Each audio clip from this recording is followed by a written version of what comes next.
Modi must have told you very clearly about how to grow in Sahajog, because he is one of them who has really taken very positive steps to see that he grows.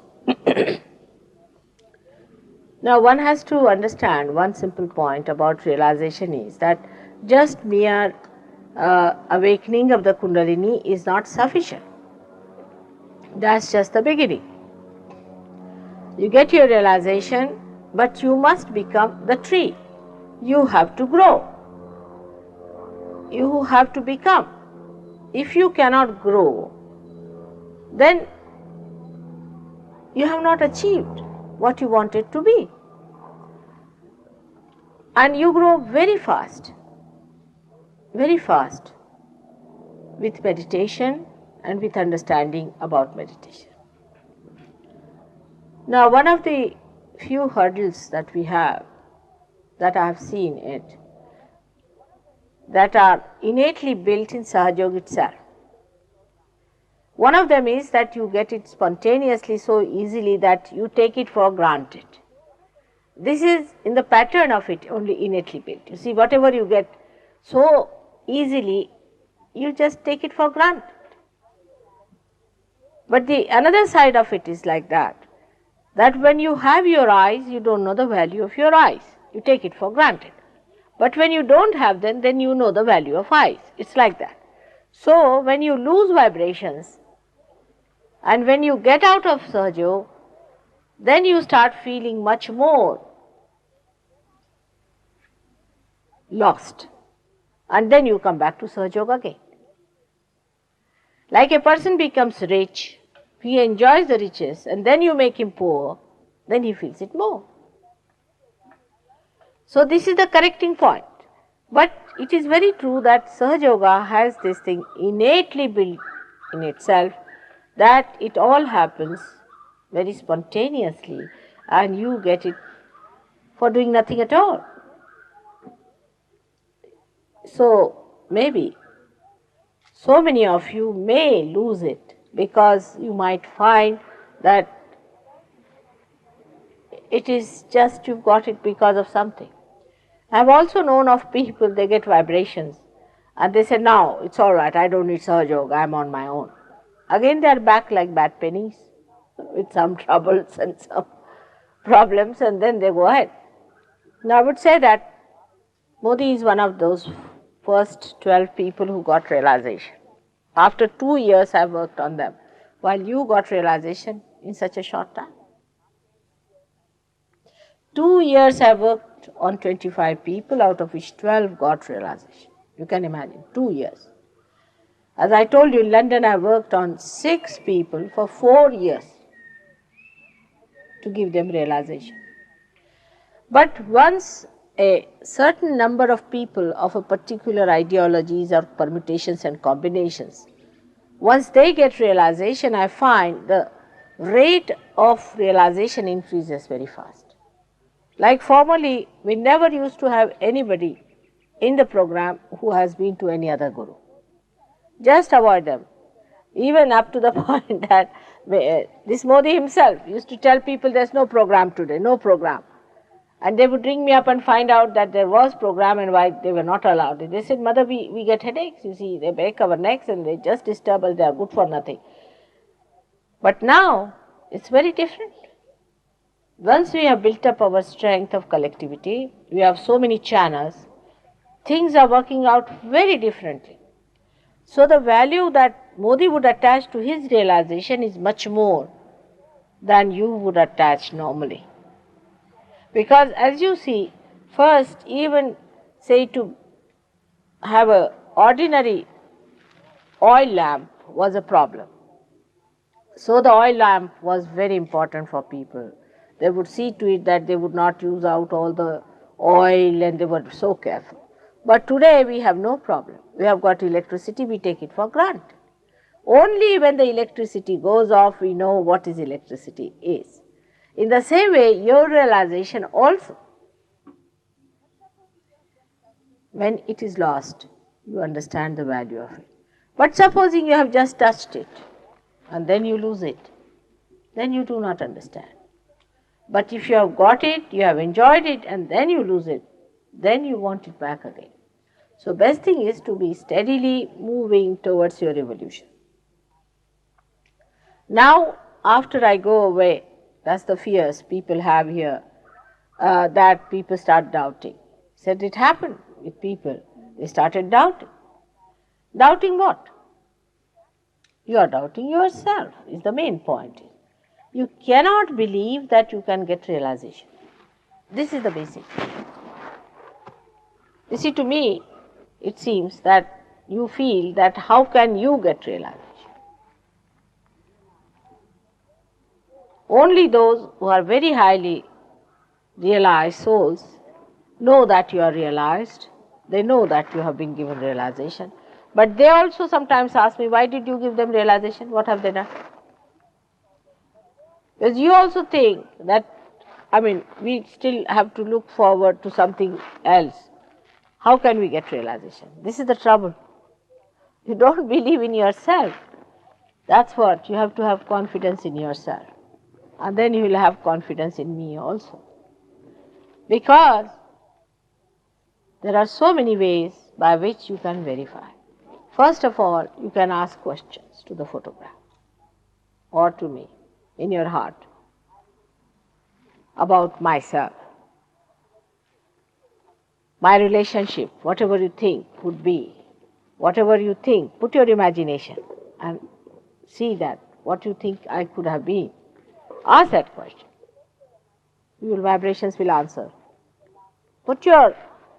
Stretch your imagination to the last. What could be the last word you could think of me?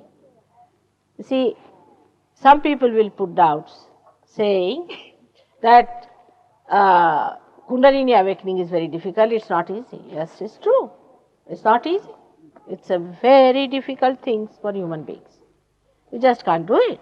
It's a fact. You have to work for days with some guru in some jungle, all alone, seeing nobody, working out your chakras by chakras. Sometimes you have to starve, sometimes you have to eat, sometimes you have to breathe, you have to do all kinds of things, and then the guru can work out. But there could be someone who is somehow the master.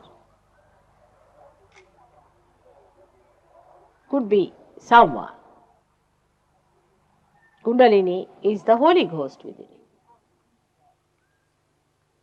So there could be someone like that who can do the job. And that is what it is. These things put you into doubts because you can't believe it.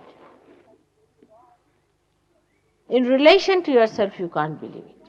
You can believe in God, you can believe in Holy Ghost, you can believe in Christ, but you cannot believe that it has any relationship with you, that you could be that great, that you could get your realization.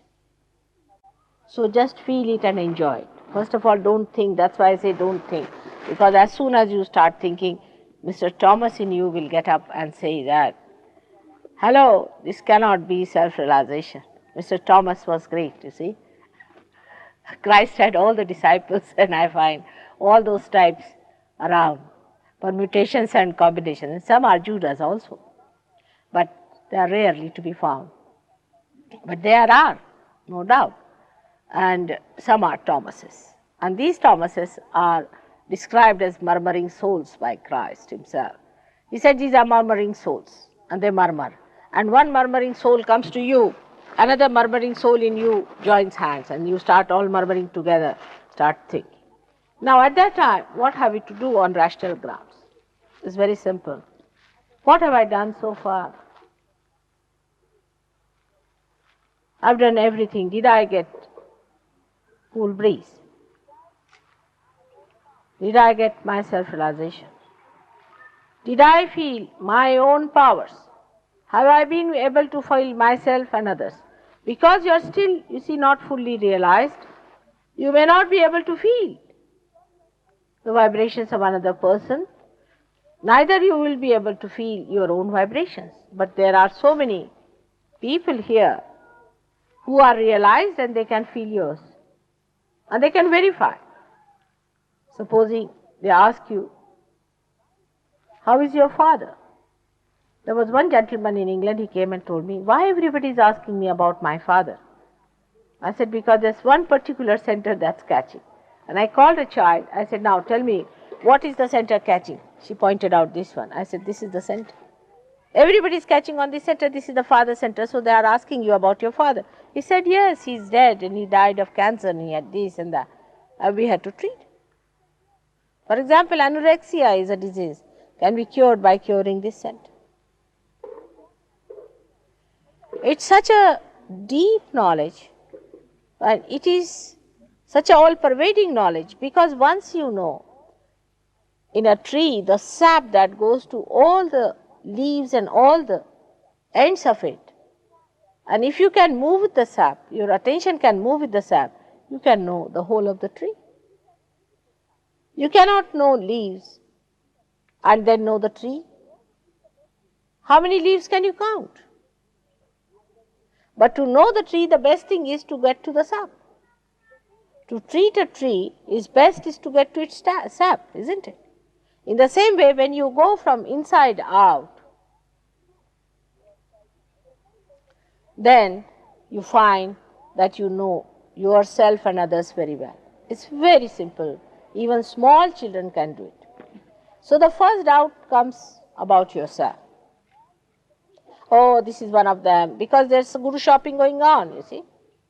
There's a guru shopping, there's a float. You go to one guru, to another, to ESPs and what you call them, all sorts of things, mediums and all sorts of things, they do with the dead bodies or anything. All these things you have been to and you have found it. So now suddenly you have to come to a temple where you don't pay anything and you just get the blessings. So you can't believe it, you just can't believe it, it's too much to believe. This is what happens, you get confused. You are already confused, but confusion could be over by understanding that something is happening to you. Just wait and see, give it a chance. There is no way we can bind you to Sahaja, because there is no mesmerism on. This is another innately a problem with Sahaja Yoga. Second problem I should say is that you are too free to do what you like. Absolutely free. There is no binding force except that you feel the love of your mother. Supposing you are not feeling the vibrations in your hand, there is no way of binding you down to Sahaja Yoga, nothing. We just advise, go ahead, it will work out, let it work out. There is no fees, there is no registration, there is no compulsion, nothing. It's your own free will. If you want to stick on, you can stick on. If you want to go away, you can go. There is no force on you of any kind. There is no registration of your names with some fees or anything. I mean, you are not bound to pay anything. If you pay something, then you feel, all right, I have paid for it, so go through it, whatever it is, good or bad. Supposing you go to see a plane, it's a horrid play, but still you say, all right, I have paid for it, so let me go through it. But that you cannot do with Sahaja Yoga because you have not paid. There's nobody who will force you down. Nobody will go on telephoning to you, come along, please come along and all that. So the attitude has to be changed. It is I who has to give. Say there's a beautiful spot somewhere. Now that beautiful spot doesn't send an invitation card to anyone. Everybody goes there. But if you have not yet discovered the beauty of Sahaja Yoga in that way and have not enjoyed it fully, you will have to go again and see for yourself. It is a deliberation on your side, not on the side of the Sahaja Yogis or Sahaja Yoga. It's not going to fall at your feet. That please come to Sahaja Yoga, please donate something, nothing of the kind. If you come, you are welcome. If you don't come, welcome. On the contrary, you will be surprised, there is more rejection than acceptance in Sahaja Yoga. That's also innately built. I have seen some people who are very insincere type. They just go out of Sahaja Yoga like a tangent. There was a gentleman who was very troublesome to us in Bombay, and we didn't know what to do with him. And he just got transferred from there and we got rid of him. So you just go out of Sahaja Yoga like a tangent, and we are saved from the botheration. Because you must understand, if you have problems, if you are not all right, it's a problem for Sahaja Yogis to correct. It's just the other way around. If you understand this, then you will understand the thing, what works out. For example, if I have to cure somebody, it's a problem for me and not the problem for the person who is sick. Now, if the tree has to grow, is the problem for the gardener, not for the tree. So the tree must see to it that it cooperates with the gardener and gets itself developed. If this understanding is developed that it is I who has to gain, it is I who has to go forward, mother has not to gain for me anything. She wants me to have all my powers manifested. She wants me to grow to it.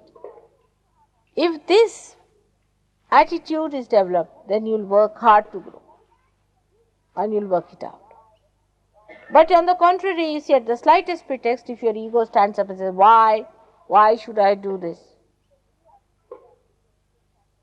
To overcome this hurdle, you see, we have to build up certain stages. That's what Modi was telling you.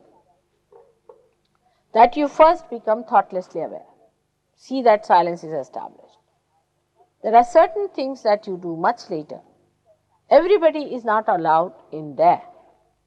Because truth can be only borne by people who are strong enough to bear it. That's why I'm not going to tell you who am I till you reach a certain stage. Because you cannot bear the light. That's what happened with Christ. They crucified him because they could not bear him. Human beings are like that. They can't even bear an incarnation of love. They can't even bear love. It's too much for them. Even if you give them too much love, they get upset. They get disturbed. They just can't bear it.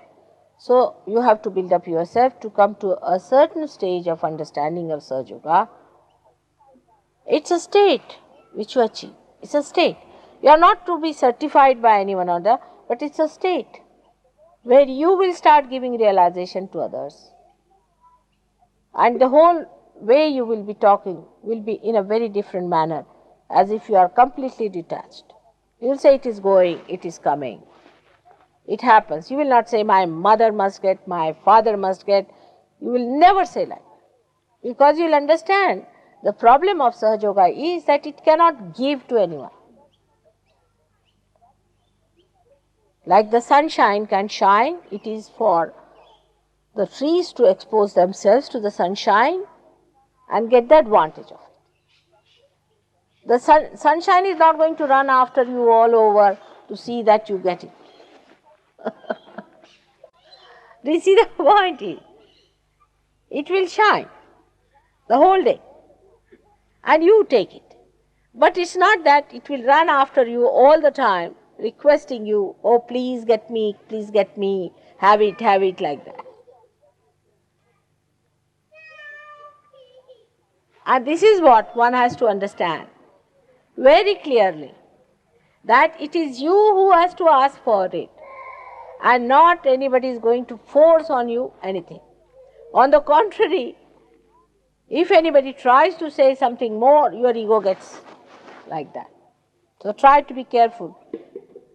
I am very happy to know that also, that in all the ego-oriented societies, I have seen that Sahaja Yoga works like wonders. Because first thing they see is their colossal ego. And that's a very positive point about it. Because once you start seeing this horrible balloon in you, you just start watching yourself and enjoying, oh, Mr. So-and-so, now get along with your ego. You see, it's a very interesting life you start leading. If your ego, you see, is a very good sign.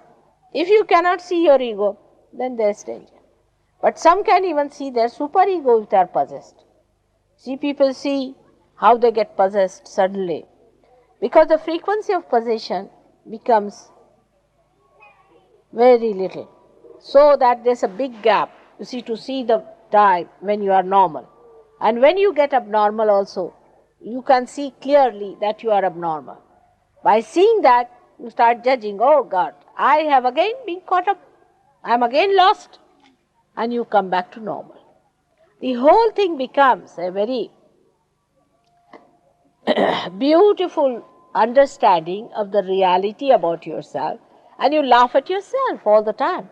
All the time you laugh at yourself and you laugh at everything and you find the whole joke going round, how people are seriously indulging into nonsensical things and how it's such a big joke you are being yourself worrying about things which have no meaning, which has no significance.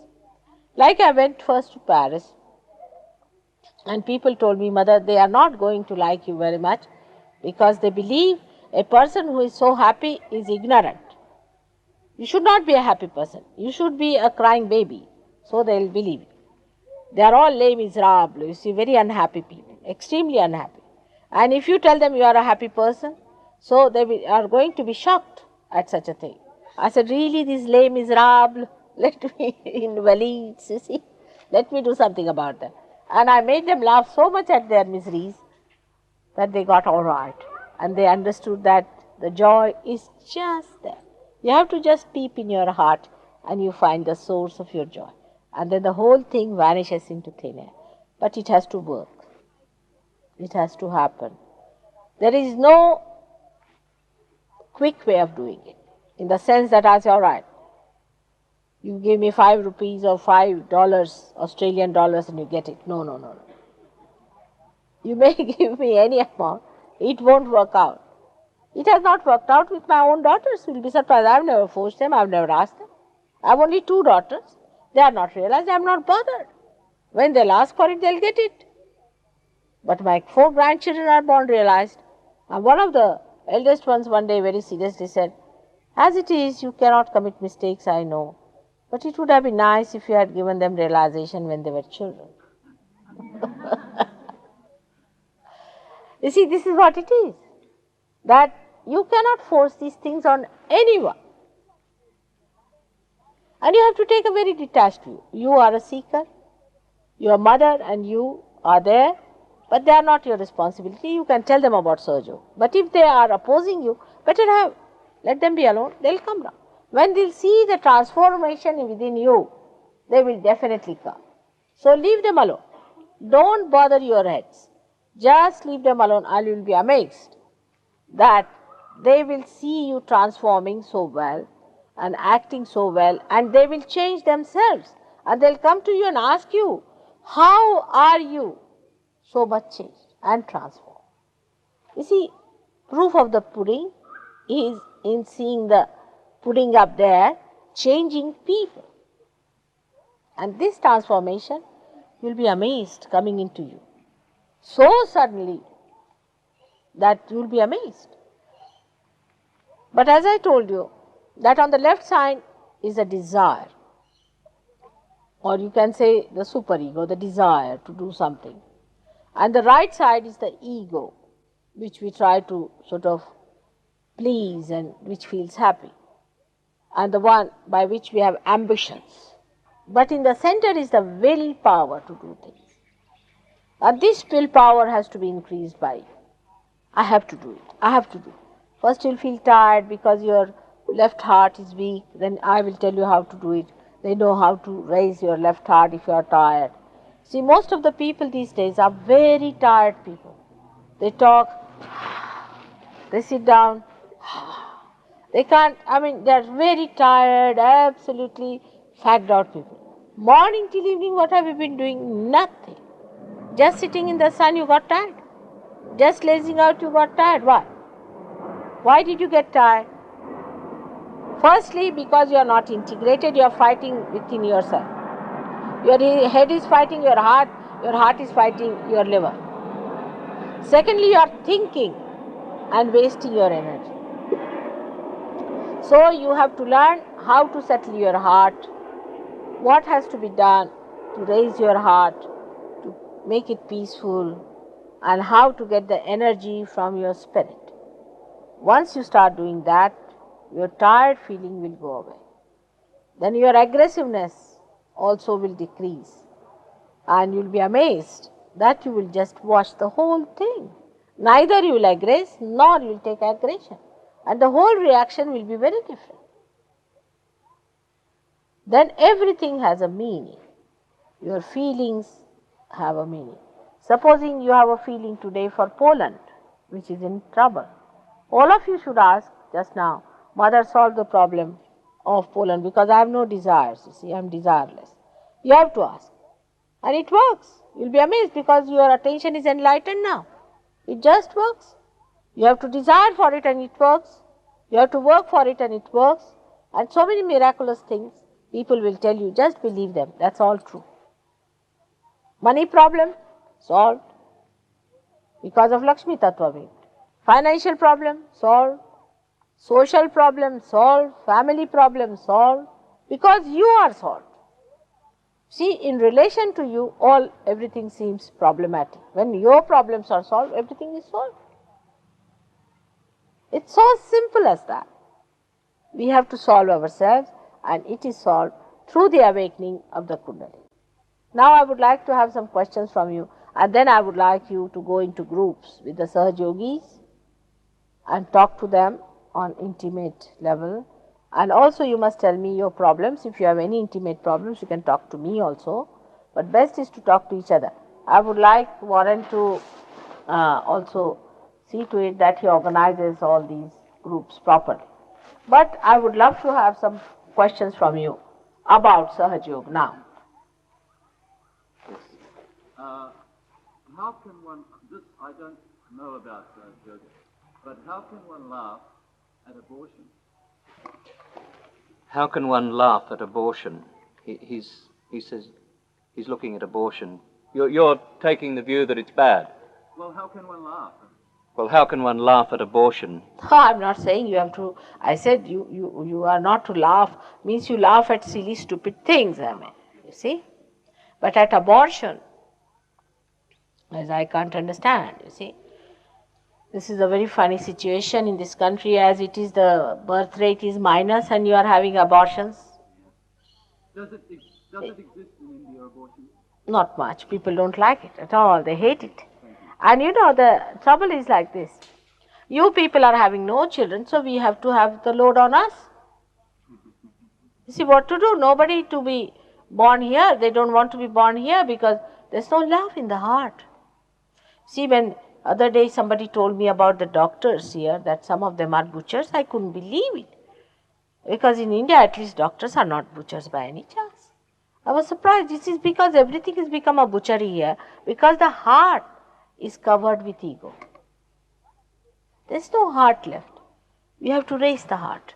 That's important. Once you raise the heart, you see, you cannot stand all this nonsense. You know, why do you want to have abortions? I still can't understand. Madness. It actually affects the Swadhisthana chakra. Oh, it affects many chakras. I mean, there was someone I knew who always used to catch on right heart. I must tell you this. Very nice person, always on right heart. His father was a good man. Everything was fine. Asked him, how are you catching on right heart? He was not married. And when he came very close to me, then he confessed to me that I lived with a woman and she was going to have a baby and she went in for an abortion and I conceived.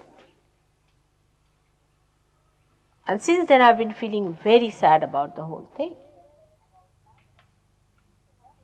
But the whole view about life has to be changed. Then only you can avoid these things. You see, it is a symptom of a disease. It's not the disease itself.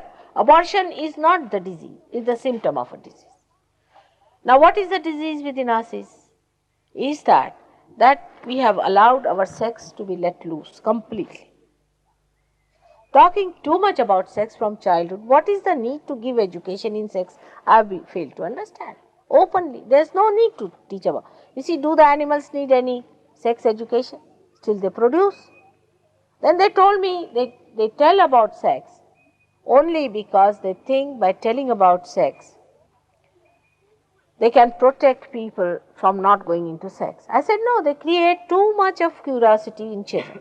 For example, in India, we never talk about sex to children. They do not know, they are so innocent.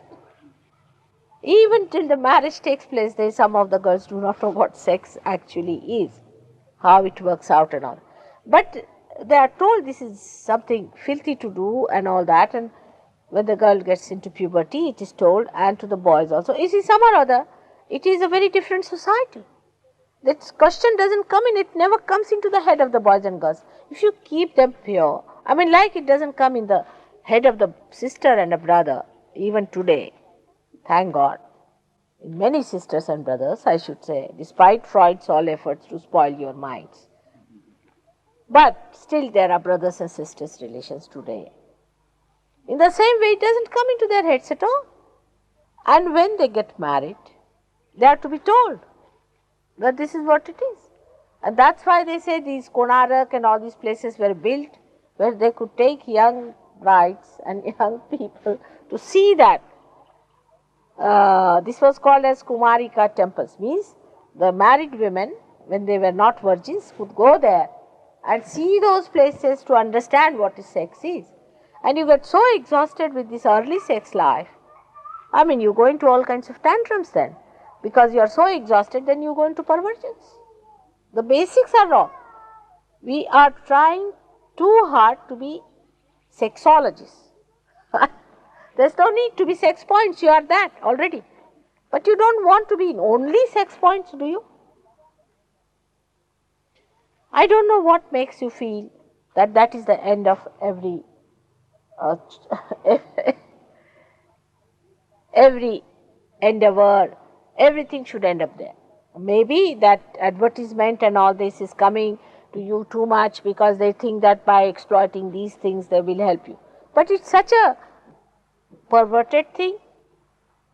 On the other hand, would you swap your generative capacities for a radio? Huh?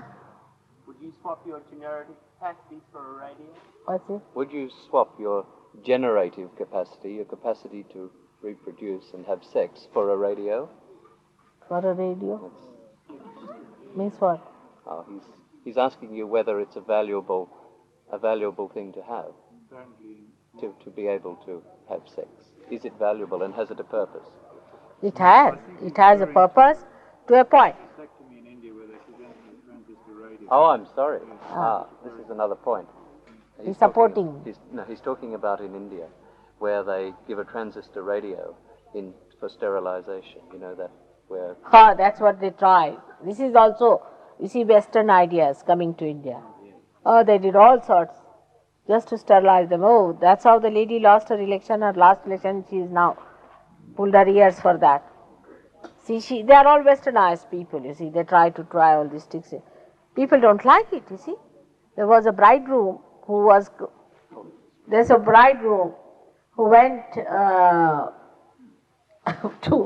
for his wedding, and poor thing saw that there was a team of people standing there for sterilization. He jumped out of the bus and he disappeared forever. Nobody knows where he has disappeared. And they even sterilized people who were very old and who were not even married. You see, it was so funny. So indiscriminate. I think they were possessed by some boots. I don't know what to call them. You see, population is a problem in India. But what to do now? You should solve the problem. And there is something working out in a very funny way, I must tell you. I went to Colombia. I found lots of these Norwegians carrying Colombian children with them. And they look so different, Norwegian children, Norwegian people and these Colombian children. I asked them, why do you carry these children? Where are you carrying them? They said, we have adopted them. I said, but why don't you produce your own? That would be better, to produce your own. No, we don't want to go through the process of it. It's better to have ready-made. So the supply has started in all the developing countries to give you ready-made children. Isn't it funny? It's funny things going on. Instant babies. Excuse me, Mother. If a chakra is blocked and you bring the flow out of that chakra, link it with other chakras, couldn't you be indulging in undoing a karmic pattern in that person has to have to go through? Very good idea, because I think Just you repeat people the question. is The question. I know the question is this, that he's saying that if you try to clean the chakras, you will be undoing the karmic cycle and all that. You see, this is a typical things that are being circulated in the West. You see, that you have your own karmas. You see, and we are the gurus, so you have to go through your karmas. You must suffer for your karmas. You see, like that is there. Now, this theory was all right before Christ came in, not after his coming. And why are they here then? Why are we paying them? For what? You better pickle them out. They are worth nothing, because they just take money from you, and we have to go through our karmas. They make you dance, jump, go into all kinds of things, put spirits in us and say you are suffering your karmas. Why should we suffer? Actually, they should suffer for our karmas, minimum of minimum. No, Christ has done that for you. He has taken all his karmas, your karmas upon himself. He has made way for us. That's why you have to pass through him. Once you pass through him, through Agya Chakra, your karmas are sucked in by. That's your ego. It's the only ego that says you have done this wrong and that wrong. You see, an animal doesn't think that way. It thinks it's its own swabhava. It's the way it has to be. But it's only the human beings who think, I've done this wrong, I've done that wrong, I've done this good, that bad, because we have ego. But when your Kundalini passes through your Agya Chakra, your ego is sucked in, your superego is sucked in. Christ has done double job in one shot, It's great. That's why he was crucified. It was to. He took all your karmas upon himself and put it into hell. So whatever karmas you have done are all sucked in. But the door must open fully. In the beginning, it happens that only a thread comes up, you see. And the ego is not fully sucked in, so sometimes it still comes up and all that. The best weapon to get rid of them is to forgive others. Forgiveness is the greatest weapon Christ has given us, which we have to use. Forgive, forgive, and forgive. That's a very good way. Lord's Prayer is the solution for your Agya Chakra. You'll be amazed. You have to say Lord's Prayer after realization to open your Agya. Then you become thoughtlessly aware. After realization, again I say not before realization. It has no meaning. Before realization, whatever you have said has gone into karmas. Only after realization, you are baptized, you get an opening here, and all your karmas pass through that. Also you will find, when you get realization, lot of heat comes out. These are the karmas, you see, that are coming out. Let the heat go out, and all karmas are finished. It's like that. This is what is self-realization. Like an egg is in an eggshell, is very different. But when it becomes a little chick, and the mother breaks the tip of the egg, and a new bird comes out without any karmas or the smell of the egg. So clean and nice. Everything converted into something beautiful. It's like that. This is the rebirth. This is how we become a new personality, a new being. So don't forget about your karmas after your realization. Alright? He has said it, that he died for your sins. Didn't he? And the wages of sin is fear. If you still have fear within you of your karmas, you are still sinning. There should be no fear about it. Do not have any guilt. I've been telling you not to have any guilt. What can you do? What sins can you commit? Do not have any fears. This is very common, as I told you the other day, left Vishuddhi. I have to talk about it quite a lot. It's so common in Australia, in America, and in all the Western countries to feel guilty. Everything collapses there, and nobody can rise through the Agya because it collapses down here onto left Vishuddhi where you feel guilty. What are you feeling guilty about? And why did Christ come on this earth? You are just wasting his incarnation by feeling guilty yourself. He has taken all your guilt upon himself. What do you think he was? He was Omkara. He was Pranava. He was the word. He was that power. He is not attached to anything, but he can take away everything that you think is sin, because he is sinless. He is so pure, immaculate. All right? Does that give you some hopes? Or still you are indulging into your own miseries? Anyone else? Mother, talking about eggs earlier, what about diet? Can you give us some guidance? on Diet, all right. This diet theory is also coming from some horrible Brahmins, you see. Don't listen to them. They are the greatest Rakshasas ever born on this earth. Means devils. Devils. Rakshasas are monsters, you see.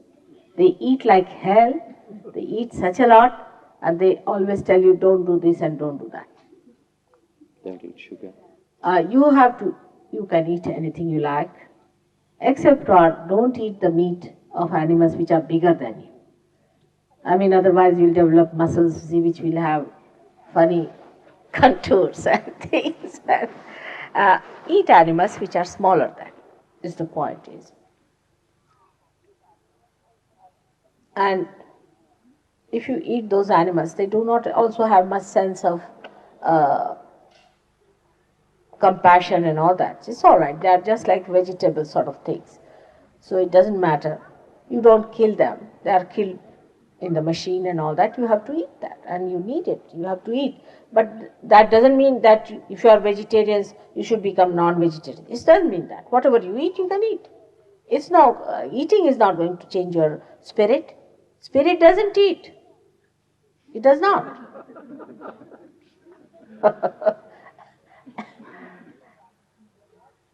Makes no difference to the spirit, except that to your body, which is the lamp. So, if you have to keep the wick all right, you have to keep the lamp all right, and for that, don't eat anything that is a very big animal compared to yours. And cow's meat, for example, in India, they don't eat, because have you seen Indian cows? They're very gentle. And the cows are in the house, just like mother, they start giving milk to the children. They see every day they are taking the milk of the cow, so they develop a feeling, you see. And that's why they don't drink, you see. But it doesn't mean that if your Australian cows are, I don't think are like that, because what I have seen, they look like buffaloes to me sometimes. Like my granddaughter, she came to England and she asked me, grandmother, why the buffaloes in England are white? Yes, so it's all right, but you will come down on that. It will be different, you see, you'll see gradually, but don't worry about it. Gradually everything drops out into very little things, you see, but you allow yourself to develop. Eggs and things like that he was Oh, eggs you better have, lots of it. But if you have liver, it's not good to have eggs. Eggs is very heating. Pork is otherwise good, but not good for the people who have liver problems. You see, you must understand, every person is different. Now today I met a lady who was very left-sided. So I had to tell her, you eat pork, eggs, everything. You see, it is how you are. Even the Indian Ayurveda is like that. They want to know the prakriti, the character of a person, how he is. We have evolved from different types of animals. I saw the nocturnal ones. You see, the nocturnal ones must eat a lot of meats. Those who have evolved from nocturnal side. You see, the left-sided, the ones who are afraid and frightened, and who are not egoistical at all, you see, such types. They should take more meats and things, but those who are too much aggressive, better take to vegetables is better. All right, now what's the question? Does forgiveness stop the rich getting richer and the poor getting poorer? Sergio. Does forgiveness stop, the rich getting richer and the poor getting poorer. It does, absolutely. Absolutely. Sahaja Yoga is the thing that balances the society. Those who are poor become richer, and the rich understand that they must share. Willingly they start sharing their money. But you become really rich in a very miraculous manner. Now, there's a girl here, I would like her to tell you what happened to her. It's miraculous, but she's an Australian and she doesn't tell lies. You can see that very clearly, and she'll tell you what happened to her. Where is she gone? Cheryl? Come along. Is she here? So you can tell her money. You can tell All right. No, let us tell. It's better she's Australian, they'll believe her more. No, we don't. No, we don't. Huh? He says, You "No, don't. we don't. You better But never trust an Indian. That's even worse. We'll trust you. You know, some of the gurus have introduced some Indian bhoots, Indian spirits into English people and Americans and also Europeans. And I find they behave like just like Indians, you know. They cheat, they embezzle, they'll take away things, not the women. They'll not touch the women, you see. But they'll touch the things, they'll take away empty cans. It's typically Indian, you see. It's rather surprising. Yes, there are some. I've seen them like that. It's surprising to see such things happening to a Western person who behaves just like an Indian. Must be some possession of bhoots put by these gurus. So, if you believe me, then I can tell you what she's told. It's really miraculous, very miraculous. Cheryl was telling me that she wanted to come to India and she had no money. So her daughter was very anxious to come to India, and they didn't know what to do. They didn't have sufficient money. So they just said, "Mother, we want to come to India. Can you arrange it for us?" That's all. And it so happened that this girl had taken a trinket she had in the house, a bracelet, to the school for a sale. I mean, they have their feet all over, so she took that for the feet. And the teacher said, "I think this is gold." She couldn't believe it. She brought it home and they got it valued. And they found that the price of the thing was equal to what they had to spend for both of them travels. But this is nothing. And then she got some money from somewhere in the house, somewhere, I don't know how, she got some money. And she didn't sell even the bracelet, and that's still there. She said, for the next trip, I said, I hope so, you sell it. May not. Like that, you see, things work out. Because your Lakshmi Tattva, your center of well-being gets enlightened. And then you are looked after. So many things happen. Like today they told me so many things of this kind happening to them. And I too, you see, when these people came in, I had told them, all right, you give me so much money, maybe required for your stay. They're very little, it was very little for them to be there in India. You see, after all, India is also now becoming very expensive. And when I went to India, I discovered it has become very expensive. Doesn't matter. I said, I put it in the bank. I said, let it be there.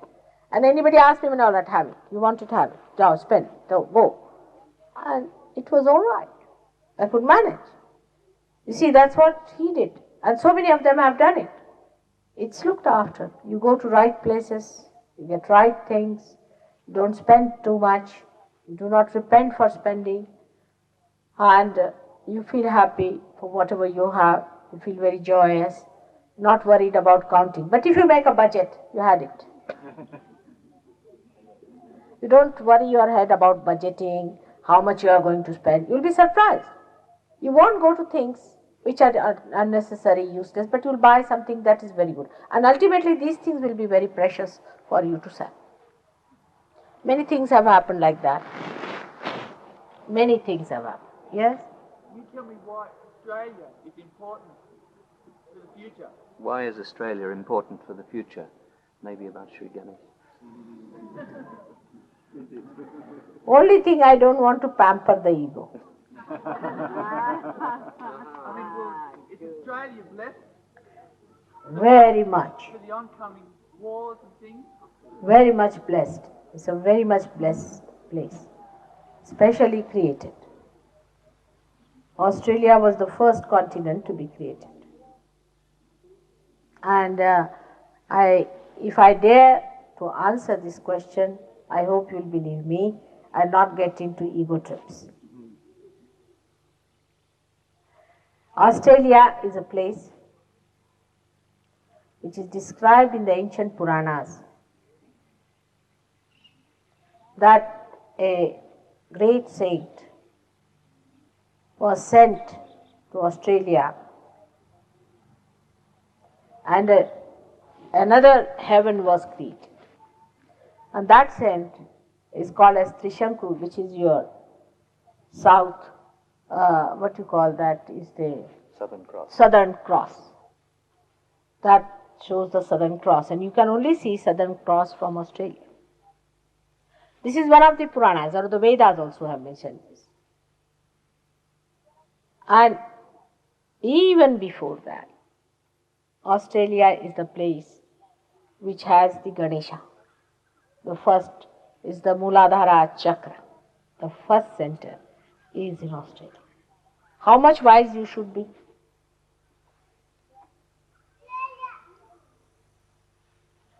Did you hear me?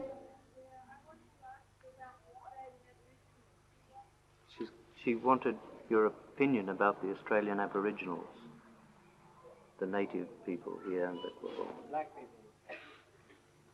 Oh, they must have been good people to begin with. I'm sure of it.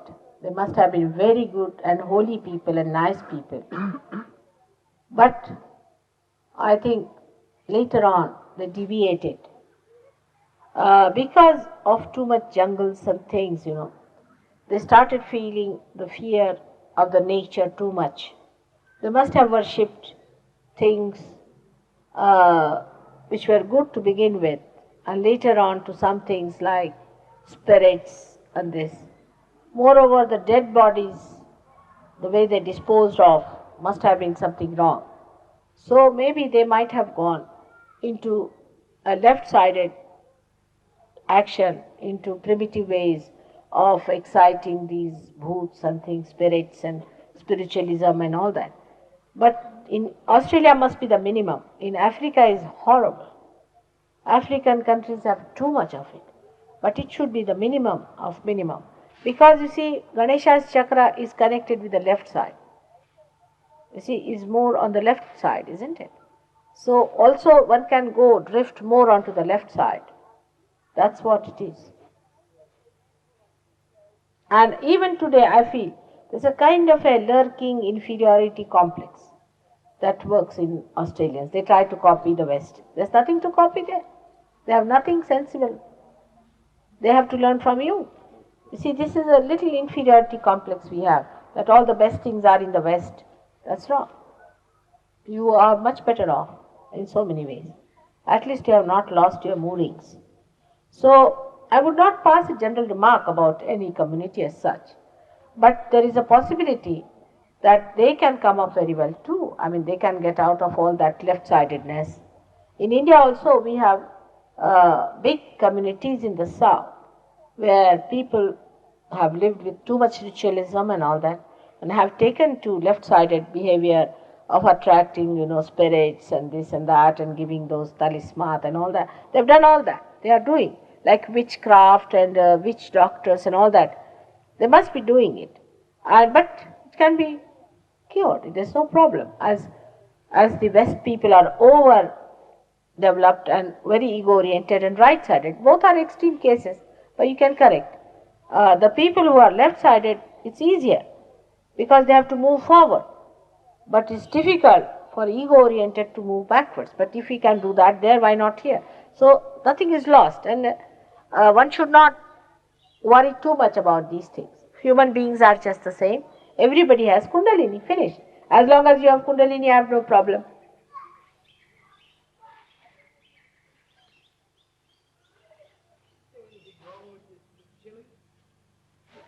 To eat? Is there anything wrong with eating chilies? No, it suits some people very much. Some people should have, those who suffer from colds, will be a good idea. suffer from constipation is a good idea. But don't eat too much of anything. But it's good for some people. Something is good for some people, something is good for some people. You have to just find out. For people who get constipated, it is better to have little of green chilies all the time. It is very rich in vitamin C.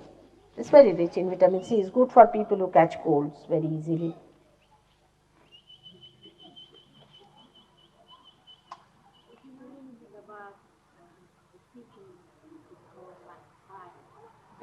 Do you know anything about the teaching called Mahikari? I know. There are a lot of people here today. You see, Mahikari thing was the person who started Mahikari was a realized soul, though not so well equipped. I met him before his realization. And he got realization, I think, through me only. Whatever it was. I do not want to claim anything like that. But only thing is he was not equipped, well equipped. Like anybody who gets here realization starts doing something. And his daughter, I think, misled the people because she's not a realized soul. She became very money oriented. She started putting it. It's happened with everyone. But poor thing, this one was not, he just got a realization. He was not an incarnation also. You see? Even incarnations who came on this earth like Christ, you see? Like Muhammad Sahib, like Rama, Krishna. See, such great incarnations who were purest of pure. Even those people have been mishandled and people have raised organizations which are just money-making propositions. Everything somehow man makes into money. I don't know how. It's something that happens to human beings, see. Then they start giving talisman, this, that, cross, this.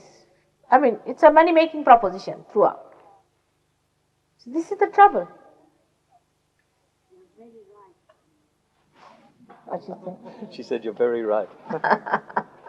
And you may lose lots of your powers, even ordinary normal powers, with this kind of wrong attitude, you see, or misguidance, because it happens like that. You can make mistakes, you can do so many things, you know. I've seen people, one girl who I had given realization, she went to a lady who was a medium. She used to get ho ho ho ho ho like that and this thing. And she gave her a talisman. And she became actually blind. Actually blind. Now she is blind. Her eyes are open. I mean, I have to still cure her. But this is the report I've got about her. Would you say the same of the Hare Krishna organization? Oh, now you are pulling me into controversies. But I will tell you the other way round. You see, if you go on calling, say the name of anybody, even your name, would you like it? Then how can God like it? On the Oxford Street to stand up. You should see the sight. They even sell those things, you see, like wigs. They sell them like wigs in the market. They shave off, and sometimes they wear wigs. See, it's not show. It is something that has to happen within. It's not the show that you put up. It's something that has to happen. You see, most of them end up with throat cancer and very violent people. They are beggars, absolute parasites. With Jaguars. Hmm? With Jaguars. With expensive cars. You see, this is very nice. I met somebody in England, and I told him, what do you do here? He said, I deal in opium. I got a fright. I said, opium? How do you deal in opium? Other people's money. I said, that's very good. Other people's money. You see, you can float an enterprise. It's very easy because you are such seekers, such great seekers of ages. And you are so naive. Very good. You go anywhere, they'll take a square, sit there with saffron clothes, with some circus on. Another fellow will be fanning, oh, this one is very great, coming direct from Kashi. Then have nothing to do with horrible people. Kashi is one of the worst places now. So you all go and prostrate. This is what it is. I mean, why are you enamored by these circuses? Aren't you fed up with them? We had a lady from Norway. This one was very interesting. She came to my house, stayed with me, very badly caught up. And she told me the story of a lama who came to Norway. First he told all these Norwegians, you see, if I have to come to Norway, you have to make a place with a floor which has got all marble. Look at him. They're such parasites these lamas are. First they have sucked the blood of these poor Tibetans, and now they were willing to suck the blood of these Norwegians. Now the poor young people, you see, I should say young people in the West are really not rich because their parents do not give them money the way we give our children, you see, so they starved themselves.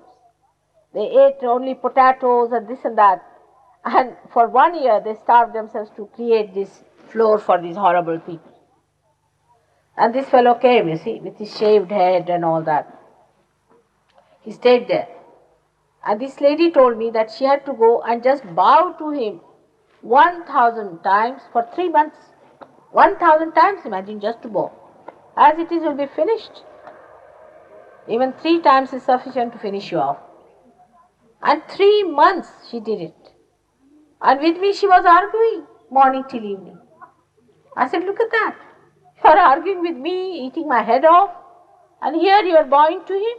They would not allow anybody to go near the Lama, the great, who was sitting on the 7th step somewhere, hanging in the air.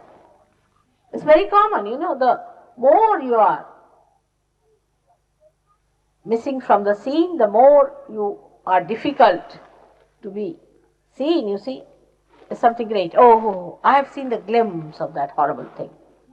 That's what people think. You see, this is what they play upon you, emotional. What do you call them? Emotional? Blackmail. Blackmail. That's what it is. Oh, they will tell you, first of all, we call them chamchas, mean they're spoons.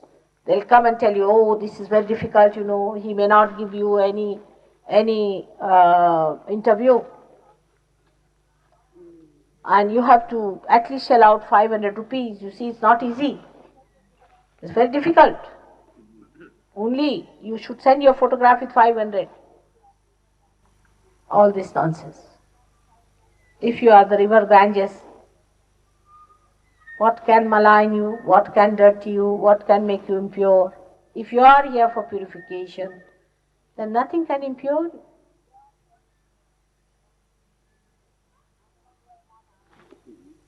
One, two, three, four. Now the one who has not asked at all should ask. Yes, sir. Yes. It seems that over the years we have lost these powers of belief in ourselves. I think at one stage, like in the Egyptian era, that we had these powers. We believed totally in ourselves, and we were a whole piece. We didn't need to cling or to each other, or we didn't need to rely on each other so much. And I just wondered how we've lost these powers. Is it because the population is so big and because we have to cling together in cities? The question is concerning the loss of powers within ourselves. Perhaps back in the days of Egypt, we had those powers. We seem to have lost our power to believe in ourselves. I don't know even if that time you had those powers very much. But Egyptians indulged more on the ego side. You see, those who were rulers. And the slaves were on the left-hand side too much because they obeyed the rulers, you see. So the sensitivity came to them from spirits, not directly from themselves. And some of them were really very realized souls. And you will be amazed. If these extreme cases are there, they understand an incarnation better. Say, if you are taking LSD too much, you will see only lights coming out of me. You won't see me. There are many who must have seen that. Auras and things. If you are on the right-hand side, too much. If you are on the left-hand side, you will be awed. You will be shaking before me. And you may see my previous births and you will be quite frightened because you know what it is. So, they understood the incarnations better. But evolutionary, you are much higher than they are. Though there is confusion because of so-called freedom you had, which you misused. But as a whole, I think this is the time for blossoming. Only thing you must know that you are a seeker, and you are a seeker, then you must get it. And if you get it, why should you be surprised? But it's like seeking has become like a fashion. Seeking here, seeking there, seeking there, seeking. You stop nowhere. You see, go on fixing the bolts. You see, you're just going on with an inertia. Even if you stop fixing, you still go on like that. It's like that. You see, it is a style you have developed of going from this to that, that to that, that to that, and you cannot stop it. Yes? Yeah. The first one is, I'd be interested to know your opinion on the philosophy of Rudolf Steiner, Your opinion on the philosophy of Rudolf Steiner. and secondly, What did he say? And secondly, I'd be interested to know your contact, if any, with the Prabhupada Sangha in India. Papatak Sangha, or do you know this one in India? Prabhupada Sangha? All these are all people playing on boots and things. That's all I can say. What else? Steiner is a modern educationalist and philosopher. What does he say? I think Gregor has discussed it. What does he say? It's discussed in the Advent. And, What does he say? well, What does he say, this Steiner?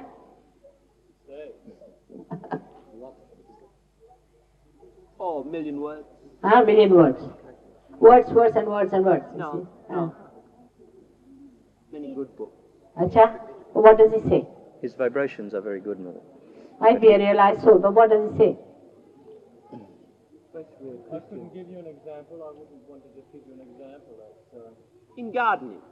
He is an excellent gardener. He's well known for his philosophies on education particularly, but his philosophies do encompass all aspects of life, which include medicine. He might be a realized soul like Khalil Gibran is. You see, his vibrations are good. He might be, but still, you have to become realized souls. You see, reading that, even Zen is all that. Zen is everything is, nothing but his realization. But you will be amazed that the head of the Zen himself reads all Zen without being realized, and he's a hopeless fellow. I just talked to him, he said, oh, we cannot get realization. He's confirmed on that point. Imagine a Zen, the head of the Zen, saying that. And he said, we had Kashyapas, only 26 Kashyapas we had in 6 centuries, can you believe it? And he wouldn't take his realization, he was so frightened.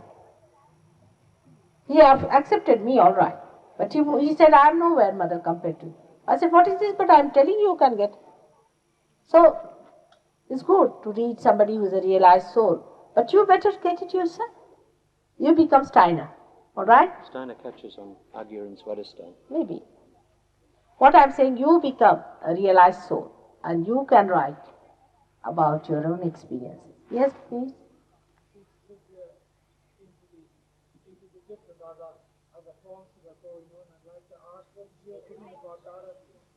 Daraji Dadaji, in Calcutta.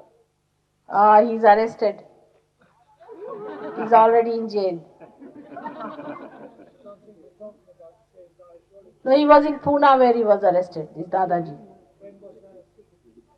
This happened about, I think, I don't know, but I heard about it. I don't know when it happened. How Mrs. Gandhi Huh? or a state.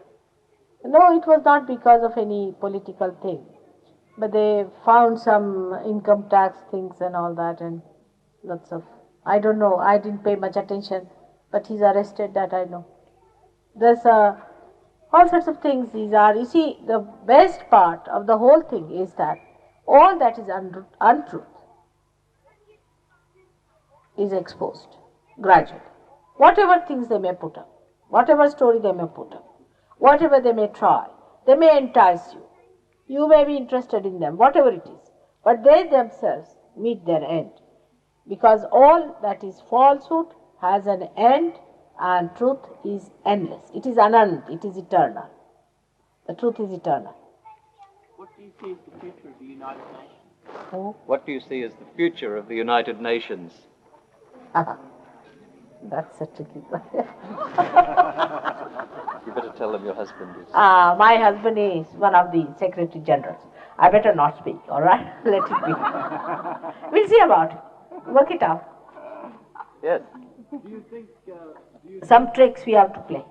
do you know of Krishnamurti at all? Do you know of Krishnamurti?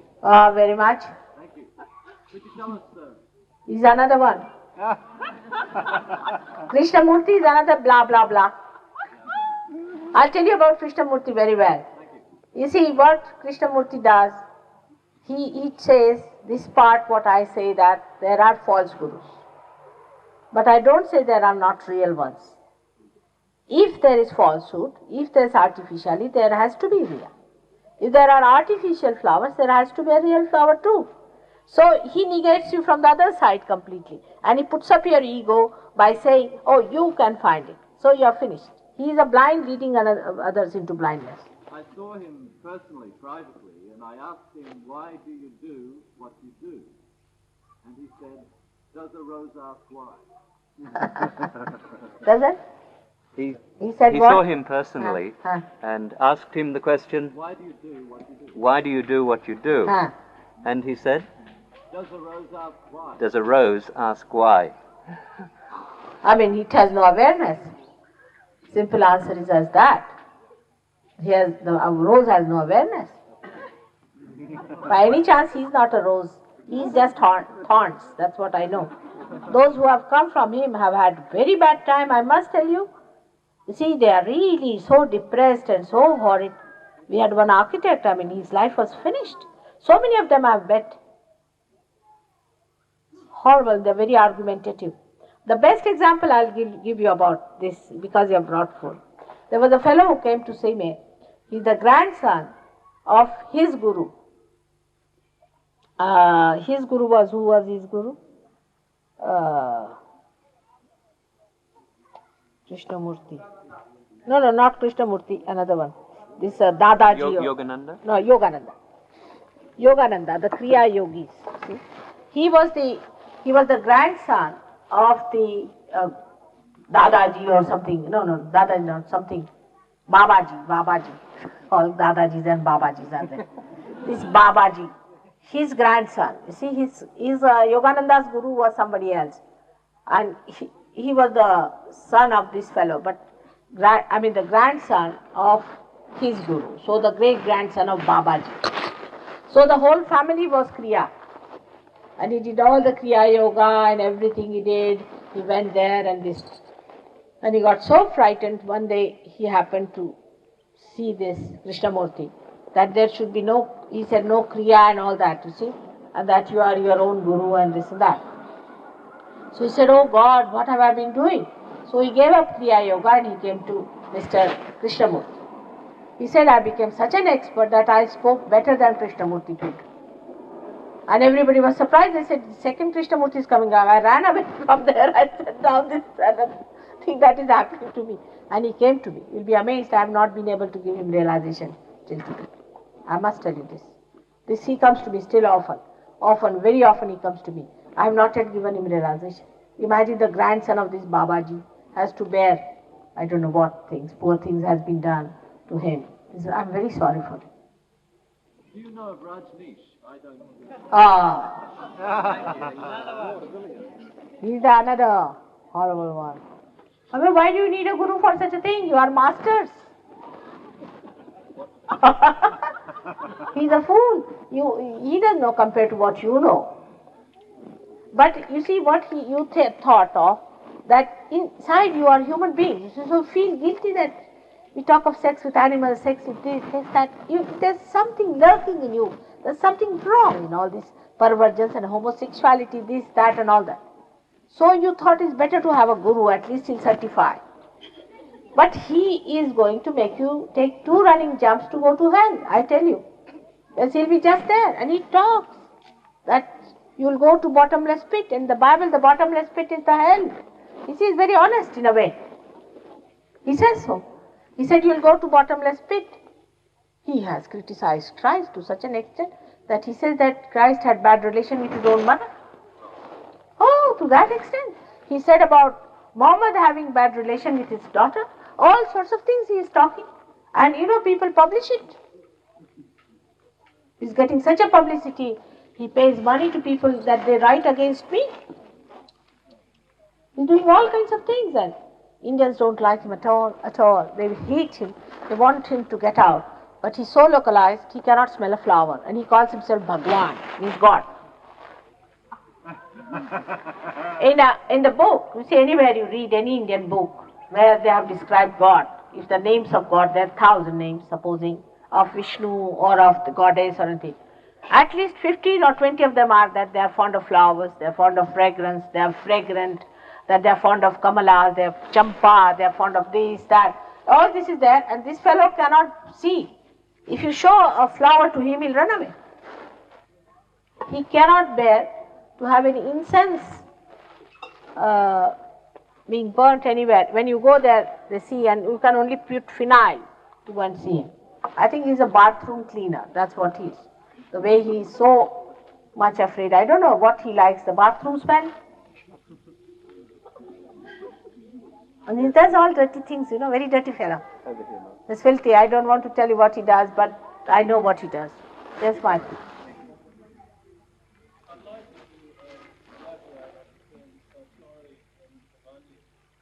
Could you explain the meaning of Satori and Samadhi? That's Zen. You see, Zen Satori is the same as Samadhi, but it's you see, the Zen were, as I told you, in 6 centuries were 26. And whatever they wrote, people never understood, you see. Because they were realized souls, some of them were born realized, some got realization. Now even when you will talk, people won't understand you. It's a very surprising thing. But it happens like that, because your language changes. Now they called it Satori, is a Samadhi. But it's not so clearly given. They could not explain so clearly about it, not talk to people. It's not so clear cut. Now in our Sahaja Yoga, we have first of all Nirvichar Samadhi. Samadhi means, Dhi means awareness. And Samadhi means enlightened awareness. Nirvichar means thoughtless. Thoughtless, enlightened awareness is first thing. It's clear cut. Sahaja Yoga is very clear cut, practical, every word of it. You see it so clearly. There's no vagueness about it. Even you'll understand Bible better, Zen better, everything better if you know Sahaja Yoga, because your eyes are open to it, alright? So the first thing is Nirvichar Samadhi. With Nirvichar Samadhi, when it crosses your Agya Chakra, you get Nirvichar. Means when your ego is pulled out. With that, you get powers. Like you see, if you become a deputy governor, you get powers. You become a governor, you get powers. The first power you get is curative powers. You get cured, and you can cure others. Many people whom I have cured are not Sahaja Yogis. They are useless people. Actually, I have given up curing people for the same reason, because they just come for cures, they get cured and lost. What's this of curing people who are not going to give the light? You see, you don't repair lights which are not going to work out. So it's a horrible stuff, you see, curing people, but you do cure. You start curing people automatically with raising the hands, not with spirits. There are another faith healers and all that nonsense is not there. Also, Kundalini can rise to a point with a person like that. But one should not stay at that point, must go higher. Because the movement on right and left, you start getting either supraconscious or your subconscious experiences, which can be very alluring, and you can be quite lost in them. You start seeing lights, you start seeing something different, you might see an aura around me. I mean, you see lots of things you may see as something else in my past. That should not be there. You should forget about it. You have to go to the airport to catch the plane, isn't it? So don't see all the things around. It's all not wanted. Many people get lost at that point when they stop at Agya. If you have concentrated here, this can happen more, because this is broken. Or if you have had this third eye business and all that, then you may go to the side. It can be quite dangerous. You see, if you use these your samadhi for some sort of a sensation. So you should not. I mean, all wise people should not use this movement at all. As far as possible, say, no, we don't want to see that. We don't want to have any supraconscious sensation and all that. Then you rise higher, and then you try to feel your silence in the limbic area, and you have to feel your vibrations coming out from your head. It is the vibrations when they are flowing, that's the best stage, when you have pierced through your Brahmarandra. So the second stage starts from Nirvikal Samadhi growing into, which many of the Saj Yogis have achieved in Australia, is called as Nirvikalpa, where there is no doubts. You have no doubts left about Saj Yoga, you have no doubts left about yourself. It's a state. It's not that by mentally or rationally, but it's a state where you see it so clearly, it is white is white. You don't have to doubt that whether my eyes are showing white or black. You see, that state is reached is called as Nirvikalpa, where there's no Vikalpa. You just go move steadily, and that's the best stage where you really grow faster because you're so steady, and that stage must be achieved. So try to achieve that stage through negating things. By saying, not this, not this, not. And you reach that stage. It's very clearly given. You see, the trouble is, so many of these books, which are so great, are never translated. People do not know about them. Now, after coming to Saj Yoga, you will be exposed to them and you will see what truths there are and how Saj Yoga verifies it and proves it. What impact or influence do you have on people who live with you who don't practice anything like that or believe anything like that? What did he say? What influence are you likely to have on people who live with you who are not realized? What does a realized soul have in the way of influence on those around him and his environment? Oh, I see. You see, if you have stones and if you have living trees, stones do not receive anything from the sun, but the leaves receive something, isn't it? They have more sensitivity. That's the difference. Then, in Sahaja Yoga, there's a possibility that you can convert stones into living beings. Can be done. Yes, because they see. You see, they see you. They understand the value that you are. Gradually, rationally, they start understanding. Then they reach certain conclusions. Then they come to Sahaja, then they get realized. It works out that way. But with seekers, it's very different. Seekers just jump into it. They do not think about it. They just get it. They get it so fast that they don't think about it. Just they get it. So they are so sensitive. That's the difference.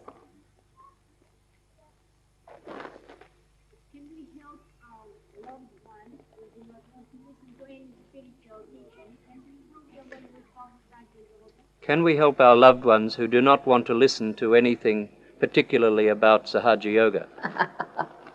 You see, there's nobody else that you help someone. They are all within yourself. On the contrary, I would say better have them together who are Saj Yogis. Because those who are not will trouble you. It will be a problem. Leave them alone. They'll be all right. They'll come round. Let them come on their own. You cannot force them. They are loved ones. You'll change your now priorities. You will understand that those who are really loved ones are not really your brothers and sisters. As Christ has said, who are my brothers and sisters? Now we have to ask that question. Because you speak another language. You are a different person. Not that you give them up. But they exist. But they haven't got your awareness. So it's a different thing altogether. But you help them in a way. Gradually they see you. But if you force them, they'll run away. No use forcing or telling them anything about it. But you show your satisfaction and happiness and your growth, and others get impressed by it, and they just come to you.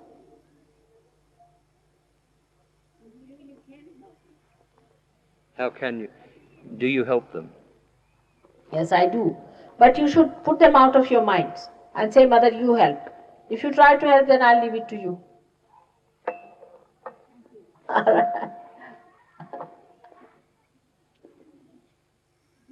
Yes.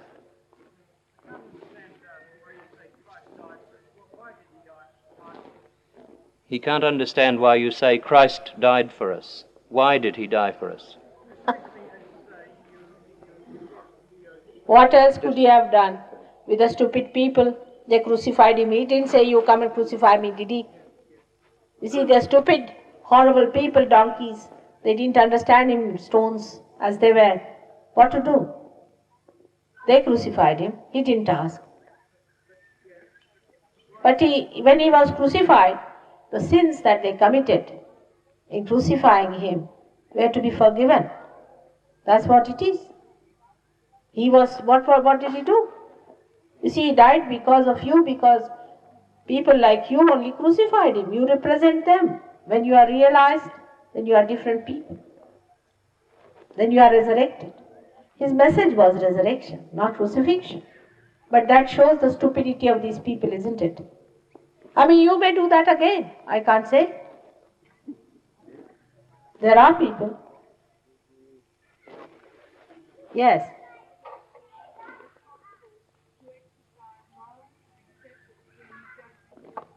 Can you pour for me some water? Yeah? Water. Say again, please. Loudly, loudly. Yeah, I have a mic. Sorry.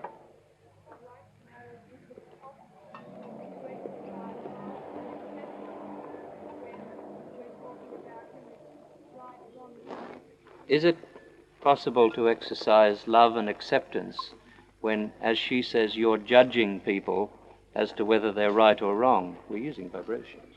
Huh? We're using vibrations. I'm not judging, you are judging.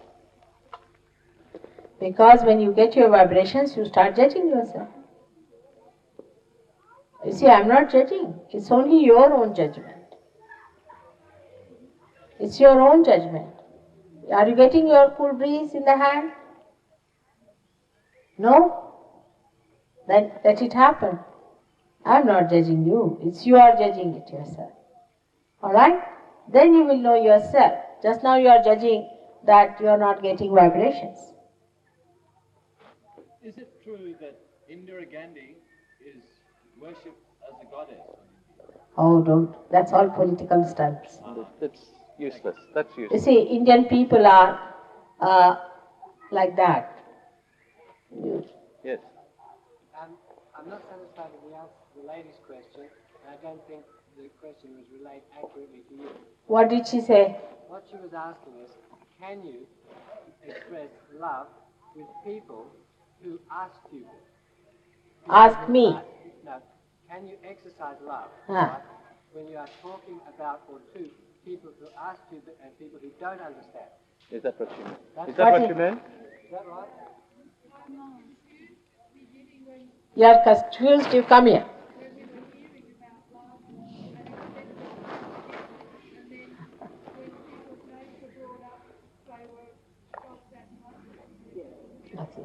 She's confused about the fact that you talked about love and acceptance at the beginning, and then when people's names were brought up, we often scoffed at them. About the gurus, eh? That's it. That's a very important point. That's very much with you people. You see, all of you have developed a philosophy where you say there's nobody is evil. Everything is fine. This is a very good philosophy to work with because you also fit into the thing that nothing is evil about you also, isn't it? It happens like that. You remember when Christ was criticizing these horrible people, they asked him, how do you criticize them? They do not criticize you. Then he said, will the devil talk against its own house? There is a negative force working, very much active.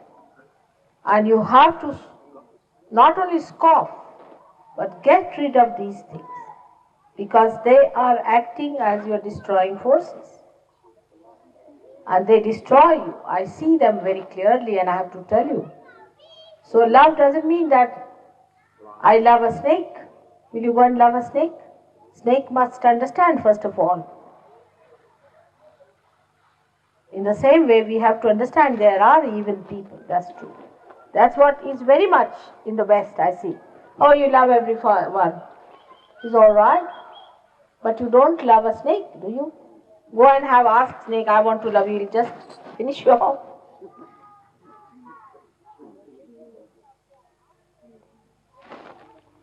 So many of you are harmed so much by these people, and I have to cure you. Don't know, I have to go through such a lot of work to cure you when you are affected by these people. You don't know how much I've worked. Morning till evening. This morning I started 6 o'clock.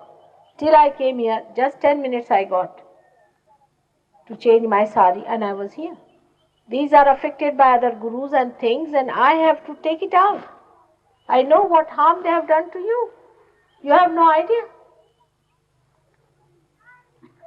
Mother, I want to know, what are your objections to chanting, singing the Holy Scriptures? What are your objections to chanting and singing the Holy Scriptures? Not at all. Who told you I am? I have none. But you must understand that without understanding what chanting is needed, it's like a medicine. Chanting is a mantra. Mantra means a thing that acts as a sound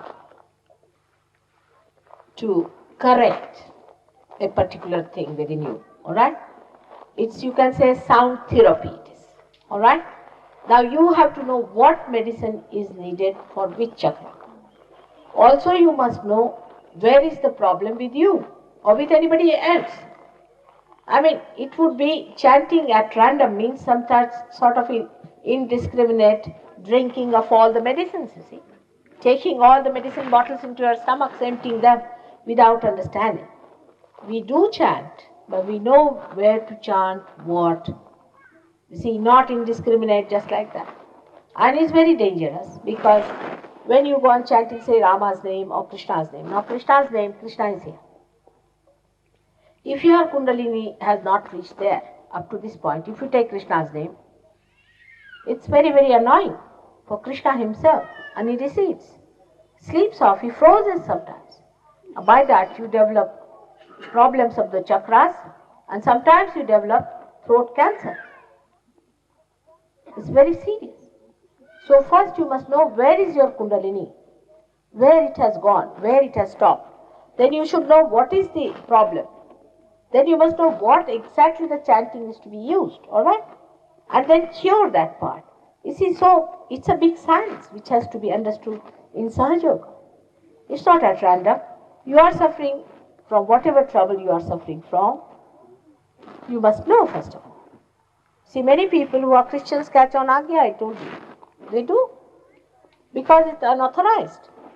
Christ, we treat him as if, I don't know what, as some passion fruit hanging in the tree. Do we know who he is?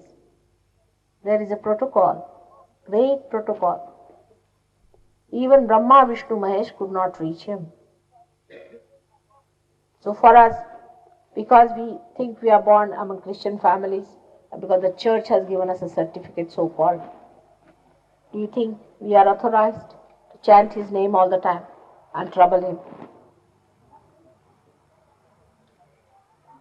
And what do we ask? Do we ask for our spirits? Do we ask we give our realization? Do we ask that we are to be born again? No. What do we ask? Something nonsensical. Mother, what is your opinion about practicing spiritualism? What is your opinion about practicing spiritualists? Spiritualists. Very dangerous. Never go near them. Never touch them. Even with a barge pole. Horrible things they are. You see, it is very simple to understand that if you get connected with any area whatsoever, if somebody is connected with that area, you are exposed to that. And there can be any indiscriminate aggression on you from that area. You would not know who is coming on you. So never go near them. Maybe you want to talk to your father, say, who is dead. You want to talk to him. Why? Release him, free him. Why do you want to talk to him? Now let him be alone. Let him decide for himself what he wants to do. Why do you want him to hang around? It's too much. It's too much of a load. Then you want to, when you use some medium for that, you do not know, he might get somebody else. It's very dangerous for your children also. So many children have died with this kind of a thing. How many you develop? Especially cancer. This multiple sclerosis or anything like that. All these come from spiritualists. These are all spiritualists. These gurus are spiritualists only. They believe in spirits, they handle the spirits. Their working out is a very dangerous thing. I may be able to tell you sometime how they work it out and how they master it. It's very dangerous. They are like vampires. What they call them, vampires? Most surprising is that there are so many things in English language which we don't have, like witchcraft, and the witches were punished. All sorts of things are there in England, and they talk of all these things, supernatural and all this. But still, I don't know how they go into it. Somebody asked me a question about 5 minutes. Somebody asked me a question on the way up, and that was, is it wrong to be a medium? And this relates to the previous question, so perhaps you could answer that. Mediumship, Mother? Oh God, I need not tell. It's very, very wrong to play into the hands of the spirits. You are enslaved completely. You don't know what happens to you. Horrible. It creates problems. Absolute. You are an abnormal personality. Never do it. It's sinful. It's sinful. If you accept my words, really it's horrible. Never do that.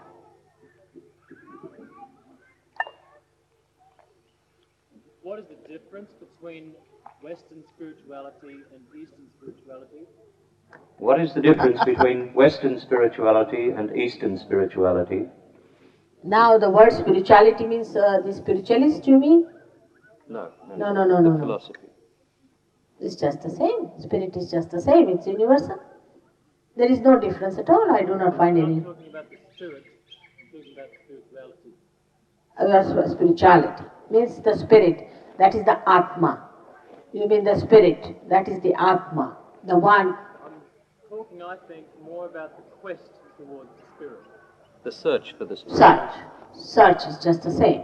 But Indians, you see, now, modern Indians are sort of developing, you see. They have to go to that height to see where you have landed yourselves. See, they can short circuit. They can short circuit if they want. But if they want, they may have to go to various types of problems you had with affluence, and they may come back. But it's better to short circuit it, I tell them. While yours is a problem so easy, because you have discovered now that matter is not sufficient. Matter doesn't give us joy. No use running after matter. But still some of them are running after sex, you see, and all that. They have to finish another circuit. Once they are over with that also, then things would be better. But in all this kind of a quest, you have lost something definitely, no doubt. Going through the matter, going through the sex, and going through the power, all these trips, you see, you have lost something which requires correction. While Indians, if they understand with their wisdom that better short circuit is, need not go into plastics and nylons. You see, I have to carry nylon saris from England for Indians. While they have got silks, they want to wear nylons.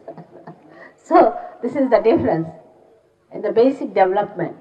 But Indians, if they take to Sahaja Yoga, they are very good and easy. Especially Indian villagers are excellent.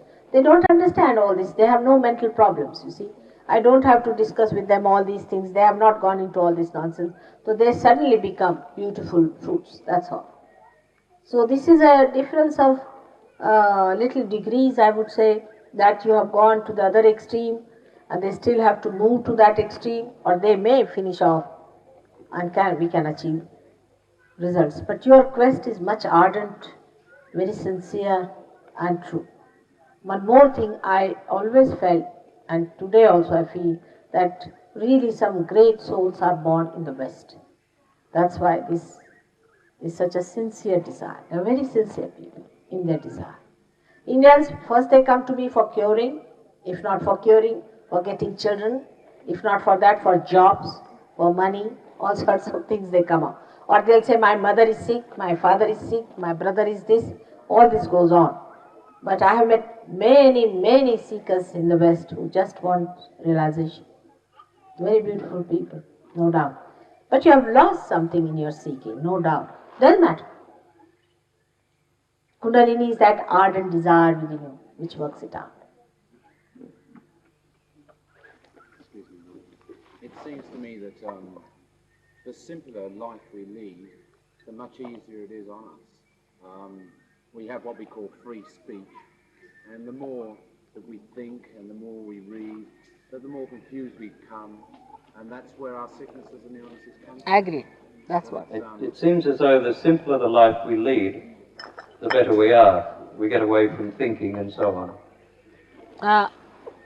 It's a good idea of simplicity, but you must understand that also very clearly, because we had somebody who was a hippie, I should say. He was a real hippie, such big grown, he'd have grown hair up to this much and all that. He came to me and scarcely wearing anything in that horrible English cold. You see, I said, now what are you doing to yourself? Why don't you clad yourself properly into proper clothes and better cover yourself? And I was really didn't understand it. So I said, you are not living in Africa. Why are you dressed up like this? It's like a primitive dress. He said, I want to be primitive. I said, you cannot be by dressing up. Your brain is so overdeveloped. How can you be primitive? You see, by dressing up something, do you become that? I mean, it's just a drama. You are playing with yourself. You do not become primitive. This is the point, is that, and then the problem is the brain is thinking the same way, at the same rate, and everything the same, only by changing. It's a thing that's not good, because you should accept as you are. Why to do something like that? But simpler life means this way. Excuse me, sorry. That's more of an extreme, isn't it? That's another extreme.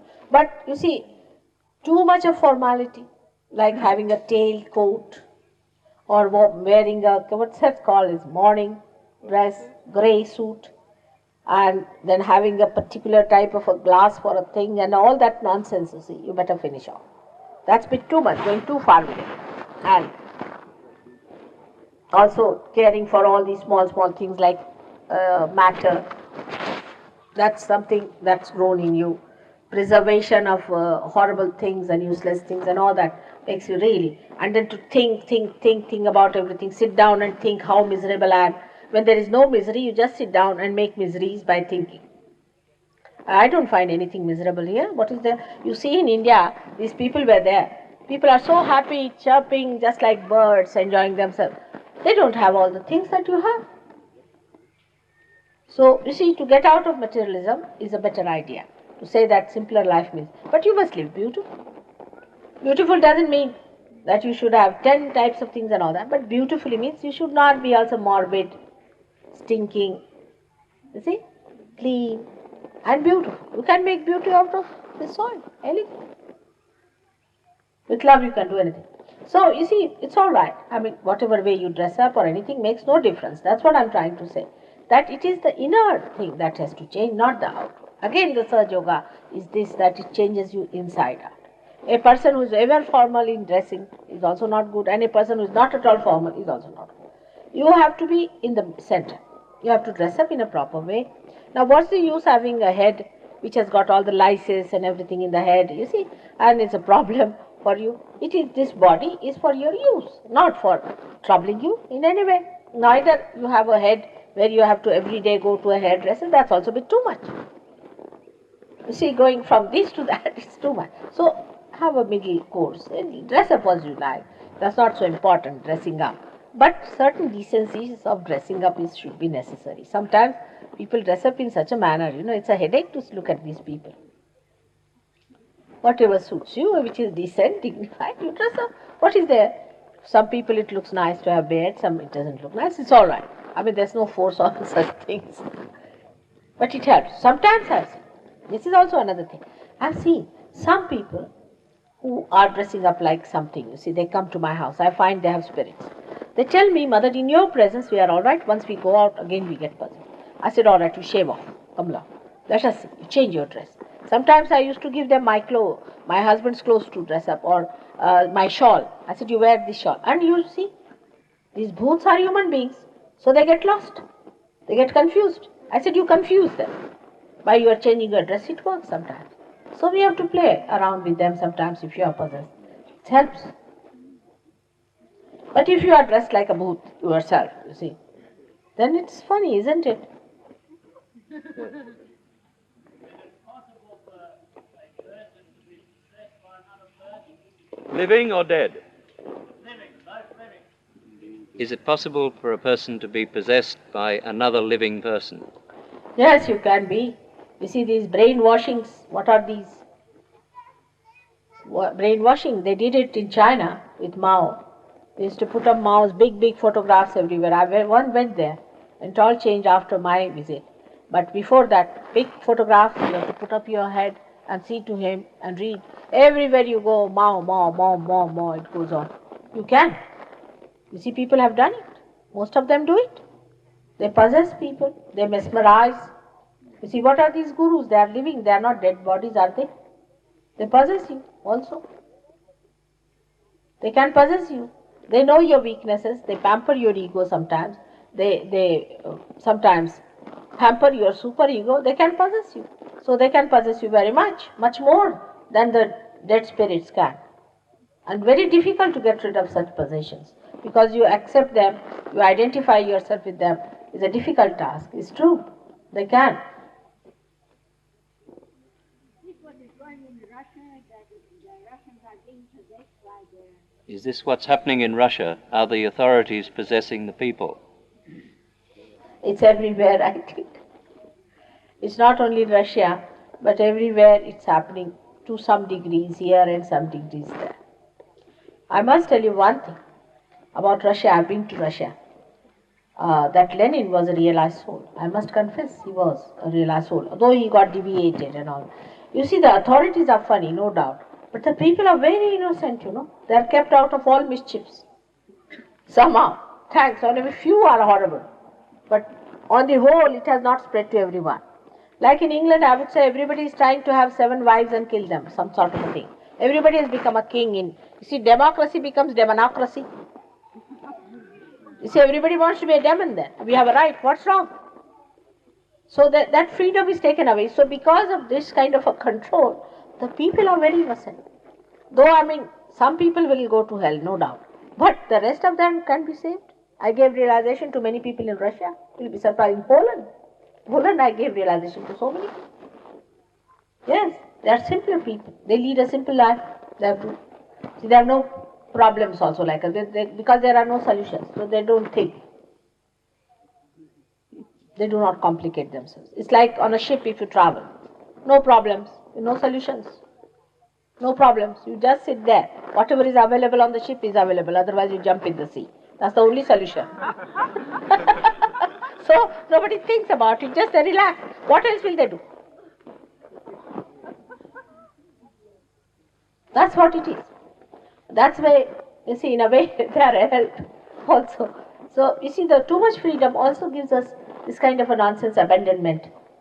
We don't know how far to go with our freedom. We don't know what we torture ourselves with this freedom.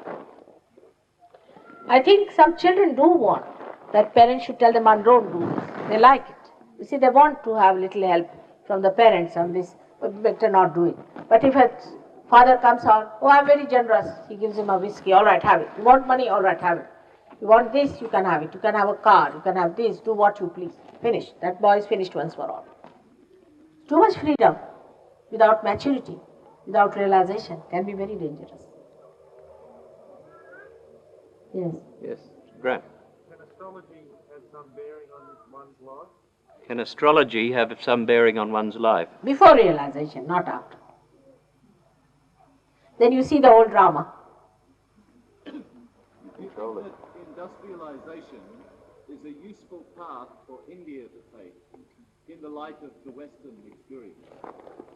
Do you think industrialization for India is a useful path in view of the Western experience? Why should they go pass through that? Thank you. It's going too far, you see. It's better, you see, I would suggest that only there are 2 countries now who are making handmade things, really. Because you think too much, your hands do not work. There's no deftness left in the hand. You cannot do anything with your hands. I mean, we have lost hands. As only the brains, you see, are there. Out of which 50% is a waste matter. 50% is there, something sensible, or maybe 30%. So the people who are working with their hands, let them work with their hands. Why do you want to have all of them people doing things with the machine? Now you need things with the hands, let them make for you the things with the hands, and you give them nylons and they'll give you cottons. What's wrong with that?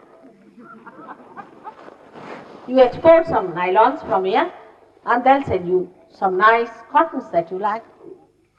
Instead, there's no need to industrialize them to that extent. You see, to some extent is all right, but not to that extent. We must understand where you have landed. It won't be industrialized. By temperament, they cannot. It's not easy. India is a big country like an elephant, you see. Something happens to its tail, it just brushes aside. Then something comes towards the trunk, it brushes aside. It's not easy. It moves in its own dignity, in its own pace. Rather difficult. Thank you. Yes. A minute ago you said some people will go to hell, no doubt. How do you mean that? What is hell? How do you see it? You said some people will go to hell, no doubt. But what do you mean by the fact that they will go to hell? I don't want to talk about that nonsense. You can read Mr. William Blake. He will tell you. It's horrible. I talk of horrible things at such a beautiful time, isn't it? You can read William Blake. He's the one who has brought it out very clearly in English language. What's it? Yeah. In light of the fact that this year is the year of the disabled person, I'd like to know your opinion or hear your opinion on the role of the disabled person, in particular the severely mentally retarded person. Are you from UN? Are you working in the UN? No, I'm not. Because all your questions are coming from the UN side, so I was rather wondering. No, for the retarded, the mentally retarded, disabled people. Some of them may be realized souls who have been attacked by these evil forces whom we do not want to criticize. You see, these all evil forces have opened lots of spaces which they should never have touched, and all these evil forces are there and they attack. Mostly I have seen all the great saints and all the great seekers are attacked in their childhood only by various methods and by various things. So there could be many of them who would be realized souls among them. They'll be definitely helped if you people rise, and if you get your realization, they'll be helped automatically, because you'll be used as channels for the divine power to flow to them. Wherever your attention will be, they will be helped, no doubt. But not all of them. And even if they are, some of them will be handicapped, they'll get their realization all right. They can cure themselves. So many handicapped can be cured by Sahaja Yoga. But first of all, you should be all right. First, you become all right. If you are handicapped, how can you help the handicapped? So you should not be a handicapped Sahaja Yogi. If you really want to do that, then first of all, you become a proper Sahaja Yogi, a very able Sahaja Yogi. Otherwise, half-baked Sahaja Yogis are neither here nor there. All right? So you have to become very good so that you can help them. By celebrating years and all that, you don't help much, I think. You help very superficially. But by really becoming yourself able, you do help them. And also, directly you can help them. You are really able. I think you missed my point. What was it? I think I would like to know how they can help us. Can they, and can they help us, and how? Why do you want to have help from them? We have to help them. That's a question, yes. Is it? I'm actually asking... We the Sahaja Yogis, who are able people, can help them. Not that they should help us. Why? Poor things, they are already suffering. Yes, but don't you feel that they have a role on this earth? Of course they have, and what I am saying that you must really give them their meaning by improving their invalid condition and retarded condition. You can improve. That's what I am saying. They have a role. But first of all, you have the role. What I am saying, I say, you do not shift your mind from yourself to these. Main thing is yourself. First you become capable. Then you can help them. Their role can be really manifested better if you become capable. All right? So you can help them and treat them and improve them. He's suggesting that they may have a special role to play. It's a very common view among a lot of the literature that they have come on this earth in this condition or had this problem in order to perform some special role. For example, the people who are Mongol people, such like, they've got a special role. This is a common view in the West. No, not necessarily. Of course, there could be some realized souls, as I told you. There could be some saints also. But I mean, this might be just a view taken just to get some money for them, maybe. I don't know. But it's not everyone. Not everyone. You see, just to incite some pity or maybe some glorification. But you have to find out there may be some realized souls also. Not I'm saying there are not. There may be some realized souls who are attacked, as I told you in the beginning only. There may be. But it's not a general thing you can say. You see, Sahaja Yoga is very wise. It knows who is realized, who is not realized, who is a saint. You can find out. But it is not an sort of a general view of anything. Is you have to find out yourself through your vibrations. There are many Ayurvedic doctors in India. Is that correct pronunciation? Indian doctors. Are there many Ayurvedic doctors in India? No, lots of them. But now they are going out of circulation because we Indians are becoming English. What to do? You approve of herbalism? You approve of herbalism? Yes, Ayurveda is closer to Sahaja Yoga, much more, because these three things that they talk of the imbalances of the three within us, is the Sahaja Yoga three powers, you see.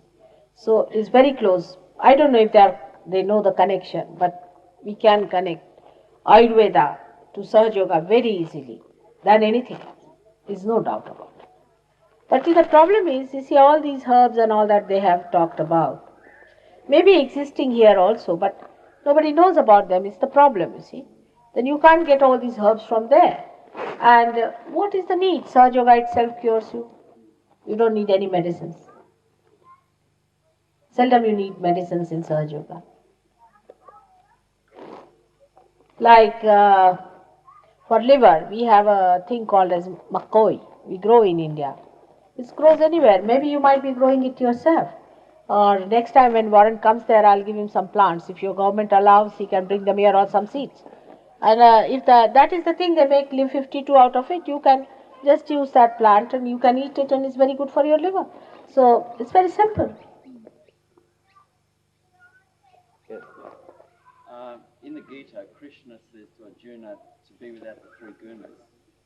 In the Gita, Krishna says to Arjuna, you must be without the three gunas. How is it possible to be enlightened, to gain enlightenment if you're not using the sattva? How is it possible to gain enlightenment if you're not using the sattva? Is the Kundalini you use, which is beyond. Kundalini passes through the Sattva Guna, the center.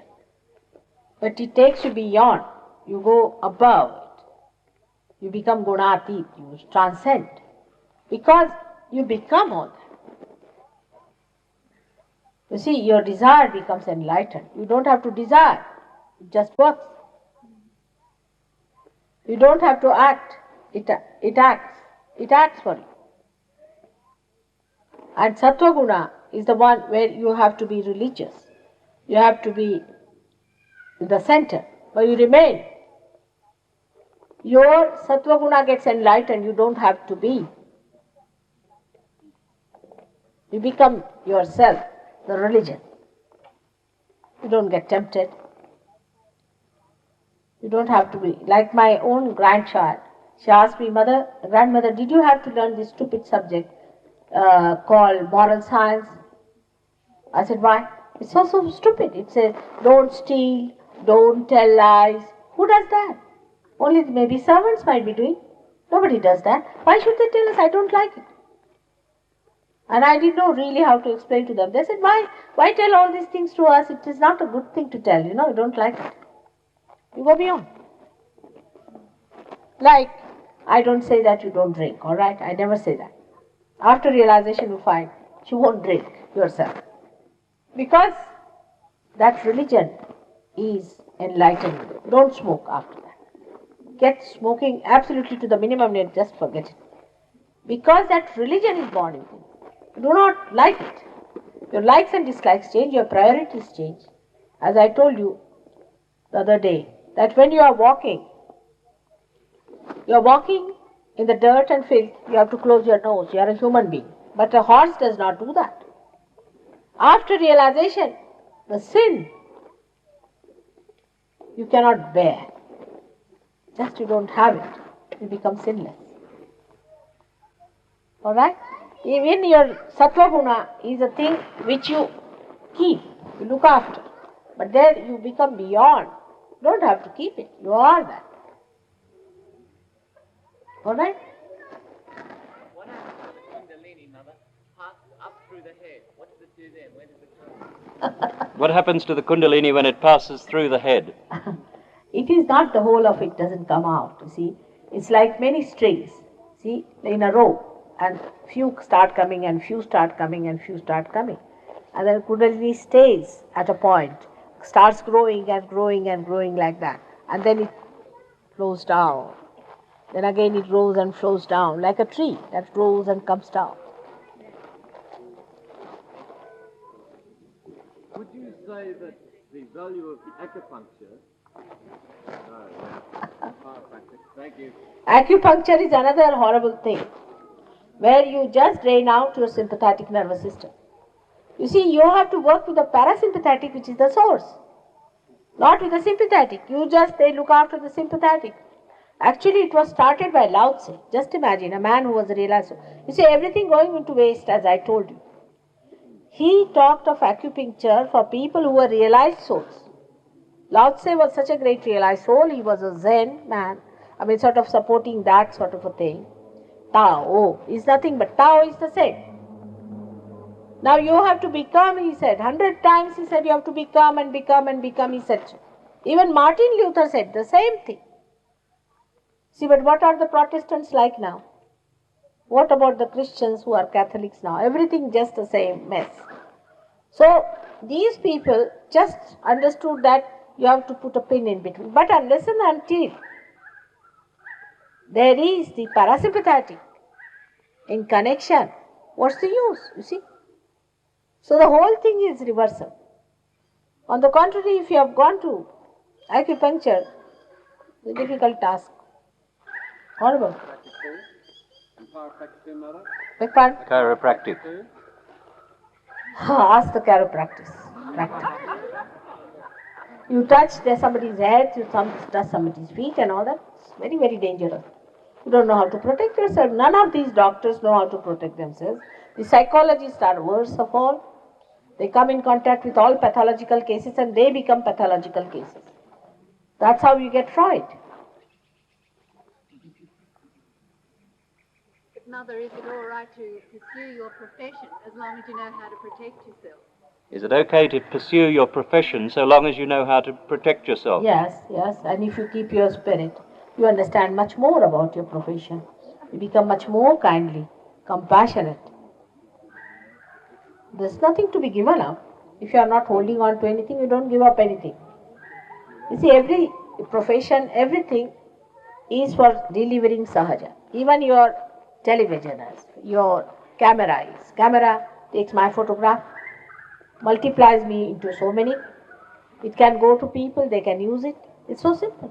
Television is another thing. All these things are for sahaja, for emitting sahaja vibrations. All these things can be used if you become the source of that, or if you become the channel yourself.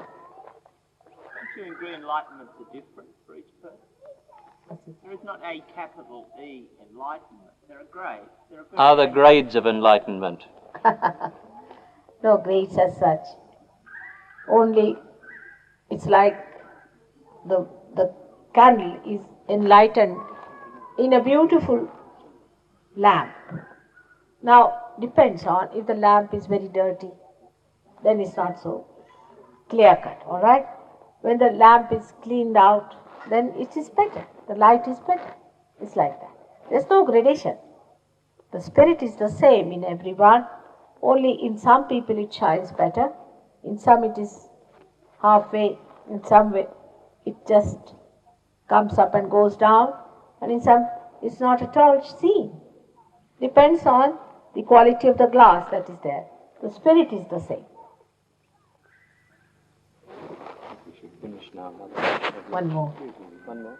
So what you're really saying that until you become enlightened, there is really no need for these questions because they don't really mean anything. And after you've become enlightened, you don't have to ask the questions anyway because you know them. You are reaching that stage now, I think. Reaching that stage. You should reach that stage where you just become. Just really reach that stage of becoming is a very good idea. You should all ask for that. Ask for that and get it. That's what you have been seeking all these days, and you should have it. Just like Sermon on the Mount, I feel. You're all sitting down here, but that sermon really was never understood. Was never understood, and we have crucified him again and again. Now let us get our resurrection. May God bless you.